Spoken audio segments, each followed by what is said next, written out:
Hello friends, welcome to smile talk paramedical channel. Friends, ಈಗಾಗಲೇ ನೀವು ಭಾಳಷ್ಟು ವಿದ್ಯಾರ್ಥಿಗಳು ಆಪ್ಷನ್ ಎಂಟ್ರಿಗಳನ್ನು ಕಾಲೇಜ್ ಆಯ್ಕೆ ಮತ್ತು ಕೋರ್ಸ್ ಆಯ್ಕೆಗಳನ್ನು ಮಾಡ್ಕೊತಾ ಇದ್ದೀರಿ. ಸೊ ಈ ಮಧ್ಯದಲ್ಲಿ ಏನಪ್ಪ ಅಂತಂದರೆ, ನೀವು ಕಾಲೇಜುಗಳು ಮತ್ತು ಕೋರ್ಸ್ಗಳನ್ನು ಆಯ್ಕೆ ಮಾಡ್ಕೋಬೇಕಾದ್ರೆ ಭಾಳಷ್ಟು ಯೋಚನೆಗಳನ್ನು ಮಾಡಿ ನೀವು ಕಾಲೇಜುಗಳ ಆಯ್ಕೆ ಮಾಡ್ಕೊಡ್ರಿ ಅಂತ ಹೇಳಿದ್ದೇನೆ. ಅದರ ಜೊತೆಗೆ ಇನ್ನೊಂದು ಏನಂತಂದರೆ, ಇಲ್ಲಿ ಕಾಲೇಜುಗಳನ್ನು ಆಯ್ಕೆ ಮಾಡ್ಕೊಳ್ಳೋದು ಓಕೆ, ಕೋರ್ಸ್ಗಳನ್ನು ಯಾವ ಆಯ್ಕೆ ಮಾಡ್ಕೋಬೇಕು, ಯಾವುದು ಕೋರ್ಸ್ ಬೆಸ್ಟ್ ಇದೆ. ಯಾಕಂತಂದರೆ ಇಲ್ಲಿ ಭಾಳಷ್ಟು ವಿದ್ಯಾರ್ಥಿಗಳಿಗೆ ಪ್ಯಾರಾಮೆಡಿಕಲಲ್ಲಿ ಎಷ್ಟು ಕೋರ್ಸ್ಗಳಿದಾವೆ ಅಂತ ಗೊತ್ತಿಲ್ಲ.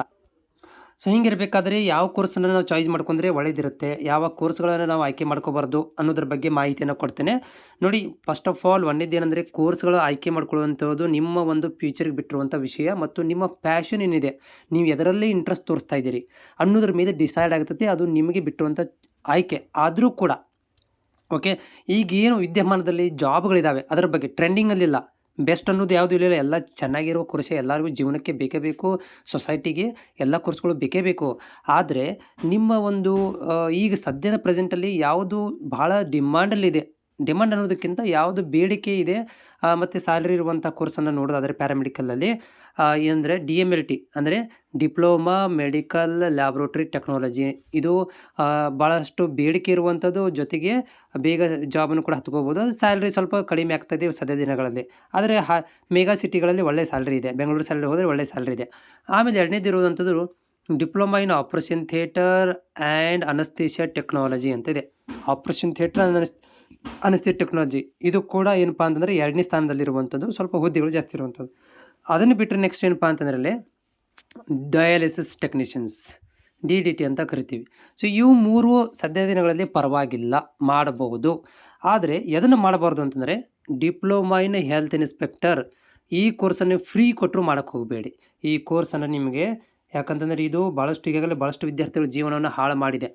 ಇದಕ್ಕೆ ಪ್ರೈವೇಟು ಜಾಬು ಇಲ್ಲ, ಇದಕ್ಕೆ ಗೌರ್ಮೆಂಟು ಜಾಬು ಕೂಡ 10 ವರ್ಷ ನಂತರ 8-10 ವರ್ಷ ನಂತರ ಒಂದು 300 ಹುದ್ದೆಗಳನ್ನು ತೊಗೊಳಿಕ್ಕೂ ಹಿಂದೆ ಮುಂದೆ ಮಾಡ್ತಾ ಇರುವಂಥದ್ದು. ಮುಂದಿನ ದಿನಗಳಲ್ಲಿ ಬಂದು ಮಾಡ್ಬೋದು ಹುದ್ದೆಗಳನ್ನು. ಆ ಪರಿಸ್ಥಿತಿಯಲ್ಲಿರಬೇಕಾದ್ರೆ ಈ DHI course, diploma health inspector ಕೋರ್ಸನ್ನು ಮಾಡಲಿಕ್ಕೆ ಹೋಗಬೇಡ್ರಿ, ಆಯ್ಕೆನೂ ಮಾಡ್ಕೊಳಕ್ಕೆ ಹೋಗಬೇಡ್ರಿ. ನೀವು ಅಲ್ಲೆಂದ್ರೂ ಸಿಗುತ್ತೆ ಇದು. ಡಿಪ್ಲೊಮಾ ಹೆಲ್ತ್ ಇನ್ಸ್ಪೆಕ್ಟರ್ ಹೆಂಗಿದೆಯಪ್ಪ ಅಂದ್ರೆ ಕೋರ್ಸು ಯಾರೂ ಮಾಡ್ತಾ ಇಲ್ಲ. ಯಾಕಂದರೆ ಇದಕ್ಕೆ ಯಾವುದೇ ಥರಂತಹ ಹುದ್ದೆಗಳು ಗೌರ್ಮೆಂಟ್ ಆಗಿರ್ಬೋದು ಮತ್ತು ಪ್ರೈವೇಟ್ ಅಂತೂ 100% ಇಲ್ಲ, ಜೀರೋ.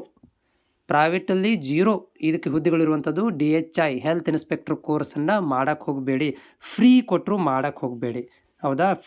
ಫ್ರೀ ನಿಮಗೆ ನೋಡ್ರಿಪ್ಪ, ಉಚಿತವಾಗಿ ನಾವು ಅಡ್ಮಿಷನ್ ಕೊಡ್ತಾ ಇದ್ದೀವಿ ಅಂದರೂ ಕೂಡ ಮಾಡೋಕ್ಕೆ ಹೋಗ್ಬೇಡ್ರಿ. ಯಾಕಂತಂದರೆ ಉಚಿತ ಬರ್ಬೋದು, ಆದರೆ ನೀವು 3 ವರ್ಷದ ಜೀವನ ಹಾಳಾಗುತ್ತೆ.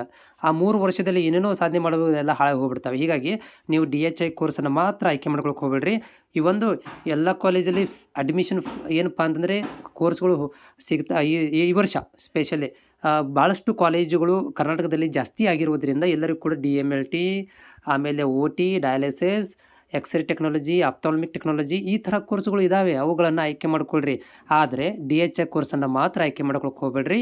ಏನು ಕನಸು ಮನಸ್ಸಿನಲ್ಲೂ ಕೂಡ ಅದನ್ನು ಆಯ್ಕೆ ಮಾಡ್ಕೊಳಕ್ಕೆ ಹೋಗಬೇಡ್ರಿ. ಅದು ಈ ಸದ್ಯಕ್ಕೆ ಫ್ಲಾಪ್ ಆಗಿರುವಂಥ ಕೋರ್ಸು, ಯಾವುದೇ ಥರಂಥ ಹುದ್ದೆಗಳು ಜಾಬ್ಗಳು ಇಲ್ಲದೇ ಇರುವಂಥ ಕೋರ್ಸು, ಅದನ್ನು ಮಾತ್ರ ಮಾಡೋಕ್ಕೆ ಹೋಗಬೇಡಿ.